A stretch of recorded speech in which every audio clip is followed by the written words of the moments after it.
Shri print Mahadev ആലപ്പുഴയിലെ example എന്ന് പറയുന്നത് ക്ലാസിക് ഉദാഹരണമാണ്.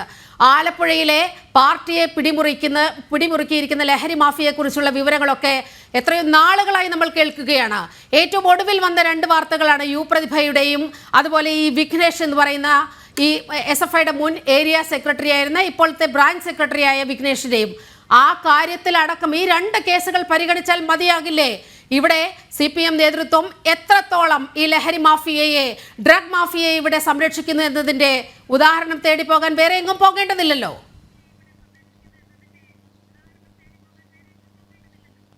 തീർച്ചയായും നമ്മൾ മനസ്സിലാക്കേണ്ട പ്രധാനപ്പെട്ട ഒരു കാര്യം, കേരള പോലീസോ കേരള എക്സൈസോ ഒന്നും മോശക്കാരാണെന്ന അഭിപ്രായം ഞങ്ങൾക്കാർക്കുമില്ല.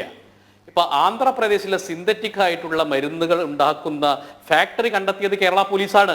പക്ഷെ പലപ്പോഴും ഇദ്ദേഹം തന്നെ പറഞ്ഞാൽ ഞങ്ങളുടെ പാർട്ടിക്കാർക്കിടയിൽ വലിയ ബ്രാഞ്ച് സമ്മേളനത്തിനടക്കം ചർച്ച എന്തായിരുന്നു? പോലീസ് ഞങ്ങൾക്ക് കീഴടങ്ങുന്നില്ല. എന്തിനു വേണ്ടിയിട്ടാണ് ഇവർ പോലീസുമായി കീഴടങ്ങുന്നത്? ഈ പ്രാദേശിക തലത്തിൽ കഞ്ചാവ് മാഫിയയ്ക്ക് വേണ്ടിയിട്ട് CPMന്റെ ഇടനിലക്കാരായിക്കൊണ്ട് പോലീസ് സ്റ്റേഷൻ ചെല്ലുന്നു. അവൻ പറഞ്ഞത് വിട്ടില്ലെങ്കിൽ ഇവർ പാർട്ടി സമ്മേളനത്തിൽ ചർച്ചയാക്കുകയാണ് ചെയ്യുന്നത്. നമ്മൾ മനസ്സിലായി. ഇപ്പൊ യു പ്രതിഭയുടെ കാര്യമായിക്കോട്ടെ, മകന്റെ കാര്യമായിക്കോട്ടെ, വിഘ്നേഷിന്റെ കാര്യമായിക്കോട്ടെ, ഇതൊക്കെ കൃത്യമായിട്ട് കേരള പോലീസിനെ അറിയാം. അപ്പൊ നേരം പേരൂർ നമ്മുടെ വിഷ്ണുപുരം ചന്ദ്രശേഖരന്റെ മകൻ, ഇവിടെ അദ്ദേഹത്തിന്റെ മകനായിക്കോട്ടെ, പ്രതിഭയുടെ മകനായിക്കോട്ടെ, ഈ കേരളത്തെ കളമശ്ശേരി പോളിടെക്നിക്കിലെ കാര്യമായി ഇതൊക്കെ എക്സൈസിന് കൃത്യമായിട്ട് അറിയാം. പലപ്പോഴും എക്സൈസ് മാസങ്ങളോളം നിരീക്ഷിക്കുന്നു, പല കാര്യങ്ങളും ഇടപെടാൻ പേടിക്കുന്നു. ഇനി ഇടപെട്ട് കഴിഞ്ഞാൽ തന്നെ നോക്കൂ, ഇപ്പൊ ഏതെങ്കിലും തന്നെ സിന്തറ്റിക് ആയിട്ടുള്ള മരുന്ന് അല്ലെങ്കിൽ ബ്രൗൺ ഷുഗർ പിടിച്ചു കഴിഞ്ഞാൽ അതൊക്കെ അവസാന നിമിഷം ഈ പറയുന്ന നിയമത്തിന്റെ ലൂപ്പ് ഹോൾ ഉപയോഗിച്ചുകൊണ്ട് പാറ്റപ്പൊടിയോ പൗഡറോ ഒക്കെ മാറുന്ന ഒരു പ്രത്യേക സവിശേഷ സാഹചര്യം ഇവിടെ കേരളത്തിലുണ്ട്.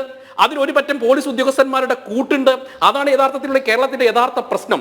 അങ്ങ് പറഞ്ഞല്ലോ, ഈ കേരളത്തിൽ കഴിഞ്ഞ 2024 ഈ കേരളത്തിലെ പോലീസ് സ്റ്റേഷനിൽ കേസ് രജിസ്റ്റർ ചെയ്ത കേസുകളുടെ എണ്ണം 5,27,000 അതിൽ 2,24,326 കേസുകളും അബ്കാരി സിന്തറ്റിക് ഡ്രഗ് അഡിക്റ്റ് കേസുകളാണ്.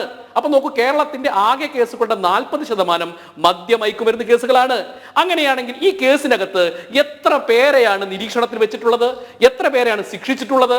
നമ്മൾ മനസ്സിലാക്കണം. ഇവിടെ പ്രധാനമായിട്ടും നമ്മളെ NDPS ആക്ട് 31A ഇതാണ് നടപടിയെടുക്കേണ്ടത്. ഇതിനു വേണ്ടിയിട്ട് കേരള എക്സൈസോ പോലീസോ തയ്യാറാവുന്നില്ല. അതിന് തയ്യാറായി തന്നെ അവരെ കൂച്ചുവിലങ്ങുകയാണ് ഇവിടുത്തെ രാഷ്ട്രീയ നേതൃത്വം.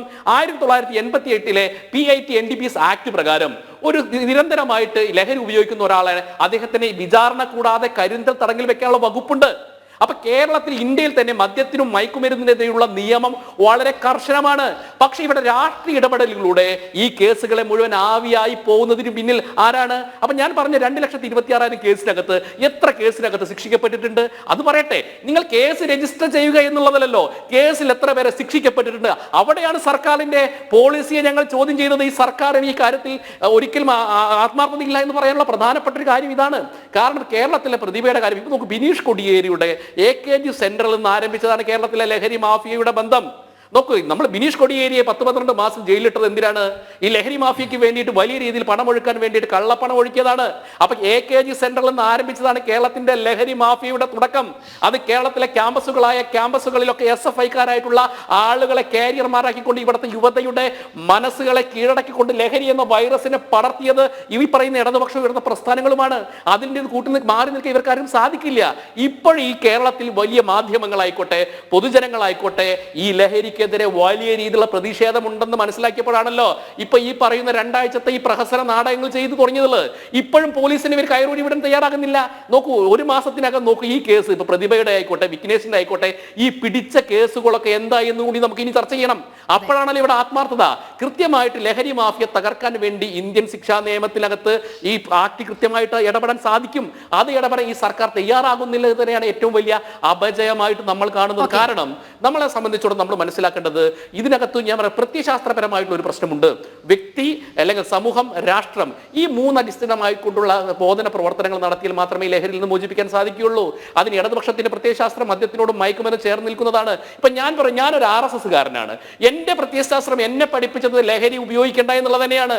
എന്റെ ഈ പ്രായത്തിനകത്ത് എന്റെ രക്തത്തിനകത്തേക്ക് ലഹരിയുടെ ഒരു കണിക പോലും എന്റെ രക്തത്തിൽ വന്നിട്ടില്ല. അതിന് ഒറ്റ കാരണം എന്റെ പ്രസ്ഥാനമാണ്. അത് എന്റെ പ്രസ്ഥാനത്തിൽ കിട്ടിയതാണ്. അത് തന്നെയാണ് പറഞ്ഞത്. പ്രത്യയശാസ്ത്രമായ പ്രശ്നങ്ങൾ കേരളത്തിലെ യുവതി അരാജകത്വത്തിലേക്കുള്ള കാര്യങ്ങൾ കൾച്ചറൽ മാർക്സിസത്തിന്റെ ഇടപെടൽ ഈ കേരളത്തെ വലിയ രീതിയിൽ അവതാളത്തിലേക്ക് കൊണ്ടുപോവുകയാണ്. അതിനൊരു ഭരണകൂടം നേരിട്ട് അതിന് സപ്പോർട്ട് കൊടുക്കുന്നു. കാരണം അങ്ങ് നേരത്തെ സൂചിപ്പിച്ച മണിച്ചന്റെ കേസ് ഡയറി, അങ്ങനെയല്ല മണിച്ചന്റെ കേസ് സൂചിപ്പിച്ചല്ലേ ഇവിടെ പറയാതെ വയ്യ.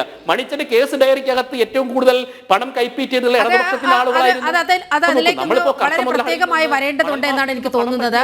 ശ്രീ എം കെ ഹരിദാസ്, അത് അങ്ങയുടെ ഓർമ്മയിലൊക്കെ വളരെ കൃത്യമായി ഉള്ള ഒരു കാര്യമാണ്. 31 പേരുടെ മരണത്തിനിടയാക്കിയ കല്ലുവാതുക്കൽ മദ്യദുരന്തം. അതിൽ മണിച്ചന് മാസപ്പടി കൊടുത്തിരിക്കുന്ന ഇവിടുത്തെ നേതാക്കൾ, CPM ജില്ലാ സെക്രട്ടറി അടക്കം ഇവിടുന്ന് പുറത്താക്കപ്പെടുന്ന സാഹചര്യമുണ്ടായി. കടകംപള്ളി സുരേന്ദ്രൻ MLA, അങ്ങനെ നിരവധി പേരുണ്ടായിരുന്നു ആ മണിച്ചന്റെ ഡയറിയിൽ. അത് ഇപ്പോഴും മറ്റൊരു രൂപത്തിൽ അനുസ്യൂതം തുടരുന്നു എന്ന് വേണ്ടേ കരുതാൻ? ഭാർഗവി തങ്കപ്പൻ, കടകംപള്ളി സുരേന്ദ്രൻ, അതെ, ഡെപ്യൂട്ടി സ്പീക്കർ ആയിരുന്നു എന്ന് ഓർക്കണം. ഡെപ്യൂട്ടി സ്പീക്കർ ആയിരുന്ന ഭാർഗവി തങ്കപ്പൻ അടക്കം മാസപ്പടി വാങ്ങി എന്ന് പറയുമ്പോൾ എത്രയോ നാൾ മുമ്പ് തുടങ്ങിയതാണ് മദ്യ ലഹരി മാഫിയയുമായുള്ള CPM-ന്റെ ബന്ധം. CPM-ന്റെ അല്ല, ഇടതുപക്ഷ രാഷ്ട്രീയ പാർട്ടിയിലെ. ഞാൻ അതുകൊണ്ടാണ് നേരത്തെ ഞാൻ പറഞ്ഞത് ഇതാണ്, ഇതിന്റെ ഷെയർ അല്ലെങ്കിൽ ഇതിന്റെ മാസപ്പടി ഇന്നും കൃത്യമായിട്ട് എക്സൈസ് ഉദ്യോഗസ്ഥർക്കും എക്സൈസിന്റെ രാഷ്ട്രീയമായിട്ട് ആരാണോ കൈകാര്യം ചെയ്യുന്നത് അവർക്കും, പോലീസിന് രാഷ്ട്രീയമായിട്ട് ആരാണോ കൈകാര്യം ചെയ്യുന്നത് അവർക്കും ഇതെല്ലാം കൃത്യമായി ലഭിച്ചുകൊണ്ടിരിക്കുന്നത് കൊണ്ടാണ് ഇന്ന് കേരളം ഇത്തരത്തിൽ ഒരു കാര്യം നോക്കണം നീലിമ. കമ്മ്യൂണിസ്റ്റ് പച്ച കേരളത്തിലെ തിരുവനന്തപുരം തൊട്ട് കാസർഗോഡ് വരെ വളർന്നതുപോലെയാണ് ഈ ലഹരി മാഫിയയുടെ വളർച്ച ഉണ്ടായിരിക്കുന്നതെന്ന് ആലോചിച്ച് നോക്കണം. അത് കേവലം എടുത്തു പറഞ്ഞു കഴിഞ്ഞാൽ കഴിഞ്ഞ 5 വർഷത്തിനുള്ളില്. അപ്പൊ ഞാൻ വേറൊരു ചെറിയ കാര്യം എന്നെ പറയാൻ അനുവദിക്കണം. കാലിക്കറ്റ് യൂണിവേഴ്സിറ്റിയുടെ, ഞാൻ കുറച്ചു കാലം പ്രവാസ ജീവിതം നയിച്ചായിരുന്നു ഒരു 10-35 കൊല്ലം മുമ്പ്.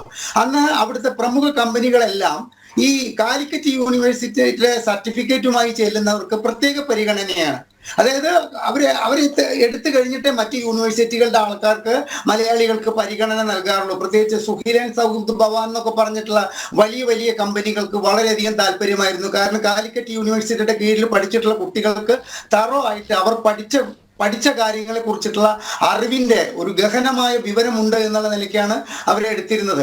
ഇപ്പൊ ഈയിടെ എൻ്റെ ഒരു സുഹൃത്ത് നടത്തുന്ന ഈ ഇത്തരത്തിൽ ആളുകളെ ഗൾഫിലേക്ക് റിക്രൂട്ട്മെന്റ് ചെയ്യുന്ന ഏജൻസിക്ക് ഗൾഫിൽ നിന്ന് ആൾക്കാർ വന്ന് ഇത്തരത്തിലുള്ള ഇന്റർവ്യൂ നടക്കുമ്പോൾ ഈ കാലിക്കറ്റ് യൂണിവേഴ്സിറ്റിയുടെ സർട്ടിഫിക്കറ്റ് വെച്ചിട്ട് ചോദിച്ചത് അത്രേ, പ്രധാനം ലഹരി കച്ചവടവും ലഹരിയുടെ ഉപയോഗവുമല്ലേ നിങ്ങളുടെയൊക്കെ യൂണിവേഴ്സിറ്റികളിലും നിങ്ങളുടെ ആ യൂണിവേഴ്സിറ്റിയുടെ കീഴിലുള്ള കോളേജുകളിലും നടക്കുന്നത് എന്ന നിലയ്ക്ക് നമ്മുടെ യൂണിവേഴ്സിറ്റികൾക്ക് പോലും ഇത്തരത്തിലുള്ള ഒരു പേരുദോഷം വരത്തക്ക തോതില് കഴിഞ്ഞ 5 വർഷം കൊണ്ട് കേരളം ലഹരി മാഫിയയുടെ ഹബ്ബായിട്ടുണ്ടെങ്കിൽ അതിന്റെ പൂർണ്ണമായ ഉത്തരവാദിത്വം കേരളം ഭരിക്കുന്നവരാരോ അവർക്കാണ്. ഇതിന്റെ ഒരു കാര്യം ആലോചിച്ച് നോക്കണം. ഇപ്പൊ നിങ്ങൾ ഈ കല്ലുവാതിൽക്കൽ ദുരന്തം പറഞ്ഞു, അതുപോലെ തന്നെ കേരളം ഈയിടെ ഞെട്ടിയൊരു സംഭവമാണ്. 2.5 വർഷം നമ്മളെ ഭരിച്ച ഒരു മന്ത്രി ക്രിമിനലാണ്.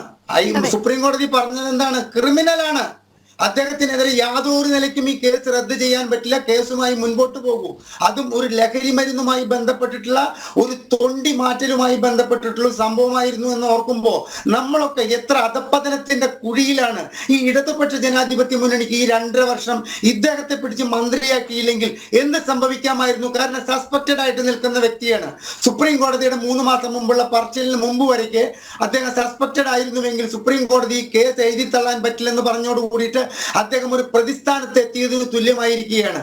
അപ്പൊ 2.5 വർഷം നമ്മളെ ഭരിച്ച ഒരു വ്യക്തി ഒരു ലഹരി മാഫിയ കേസിലെ ഒരു പ്രതിയായിരുന്നു എന്ന് പറയുമ്പോൾ കേരള മതപതനത്തിന്റെ നാഴികക്കല്ല് ചവിട്ടിയതിന്റെ ലക്ഷണങ്ങളല്ലേ നമ്മൾ കണ്ടുകൊണ്ടിരിക്കുന്നത്.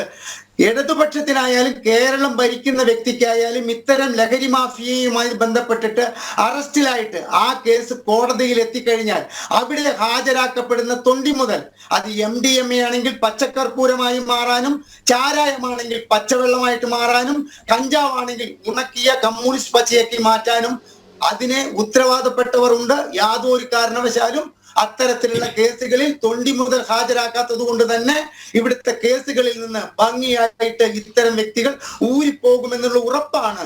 ഇവർ നൽകുന്ന സന്ദേശത്തിന്റെ പേരിൽ ഇപ്പോൾ ഇതൊക്കെ ഏറ്റെടുത്തിരിക്കുന്ന ഈ അണികൾക്കും ആത്മവിശ്വാസം പകർന്നുകൊണ്ട് അവർ ഈ ലഹരി കച്ചവടത്തിലേക്ക് ഇറങ്ങിയിരിക്കുന്നത്, ലഹരി ഉപയോഗത്തിലേക്ക് ഇറങ്ങിയിരിക്കുന്നത്. കാരണം ശിക്ഷിക്കപ്പെടില്ല. ഇതിനൊരൊറ്റ പരിഹാരം മാത്രമേ ഉള്ളൂ. ഈ ചർച്ചയുടെ മുൻപ് പറഞ്ഞു വെച്ചതുപോലെ തന്നെ നമ്മൾ മാതാപിതാക്കൾ വീട്ടിൽ നിന്നും ആരംഭിക്കുന്ന ഒരു പരിശോധന, അത് വൈകുന്നേരം നമ്മുടെ വിദ്യാർത്ഥികളായാലും നമ്മുടെ മക്കളായാലും ജോലി കഴിഞ്ഞ് വരികയാണെങ്കിലും അവരുടെ ലഹരി ഉപയോഗത്തെ കുറിച്ചുള്ള നമ്മുടെ കണ്ണുകൾ കൊണ്ടുള്ള നഗ്ന നേത്രങ്ങൾ കൊണ്ടുള്ള ഒരു വാച്ചിങ് കൃത്യമായി നടന്നിട്ടില്ലെങ്കിൽ ഇപ്പൊ ഈ നടക്കണ പുകിലൊക്കെ ഈ 5000 കേസും കാര്യങ്ങളൊക്കെ കേവലം 2 ആഴ്ചത്തേക്കാണ്. തിരുവനന്തപുരത്തും കാസർകോട്ടും ഷവർമ കഴിച്ച് 2 പേരും മരിച്ചപ്പോ 30 ദിവസം ഇവിടുത്തെ ഭക്ഷ്യസുരക്ഷാ വകുപ്പ് തള്ളിക്കൂട്ടിയിട്ടുള്ള കാര്യങ്ങൾ നമുക്കറിയില്ലേ? ഇപ്പൊ എന്തായി? മത്സ്യത്തിൽ വെച്ചിട്ട് എല്ലാം പഴയതുപോലെയായി. മത്സ്യത്തിൽ വാളയാറ് വെച്ചിട്ട് എന്തോ വിഷം കണ്ടുപിടിച്ചു. പിന്നീട് മത്സ്യത്തിന്റെ പരിശോധനയുടെ ബഹളമായിരുന്നു 2 ആഴ്ച. അത് കഴിഞ്ഞു. ഇപ്പൊ ഈ കാണിച്ചു കൂട്ടുന്നത് നിങ്ങൾ മാധ്യമങ്ങളുടെ കണ്ണ് ഇതിന്റെ പുറകിലുണ്ട് എന്നുള്ള നിലയ്ക്കുള്ള ഈ അന്വേഷണങ്ങളെല്ലാം കേവലം 10 ദിവസത്തിനുള്ളിൽ ഇല്ലാതാകും. അതോടുകൂടിയിട്ട് വീണ്ടും കേരളം ഉണർന്നുകൊണ്ട് ഇന്നത്തെ വിൽപ്പനയുടെ 4 ഇരട്ടിയായിട്ട് ഇത് വർദ്ധിച്ചുകൊണ്ട് നമ്മുടെ സമൂഹം, നമ്മുടെ പാവപ്പെട്ട നമ്മൾ പറയില്ലേ ചെറുപ്പക്കാരെ, ഈ കേസുകളിലൊക്കെ പിടികൂടപ്പെടുന്നവർ 20 വയസ്സിന് താഴെയുള്ള ആൺകുട്ടികൾ മാത്രമല്ല പെൺകുട്ടികളാണ് എന്നതുകൂടി അങ്ങേയറ്റം ഭയപ്പെടേണ്ട അവസ്ഥയിലേക്ക് ഇന്നൊരു പോലീസ് ഉദ്യോഗസ്ഥൻ പറയുന്നത് കേട്ടു. ഒരു കല്യാണ തീരുമാനമായ ഒരു പെൺകുട്ടി ആ പോലീസ് സ്റ്റേഷനിൽ വന്നുകൊണ്ട് ഈ ചെറുക്കനെതിരെ എന്തെങ്കിലും കേസുകൾ ഉണ്ടോ എന്ന് അറിഞ്ഞിട്ടേ ഞാൻ ഈ കല്യാണത്തിന് സമ്മതിക്കൂ എന്ന അങ്ങനെ ആ നിലയിലേക്ക് നമ്മുടെ സമൂഹം എത്തിപ്പെട്ടിരിക്കുകയാണ്. ഈ കഴിഞ്ഞ 9 വർഷത്തിനിടയിൽ എന്ന് വളരെ കൃത്യമായി പറയേണ്ടുന്ന ഒരു സ്ഥിതിയിലേക്ക് എത്തിയിരിക്കുകയാണ്.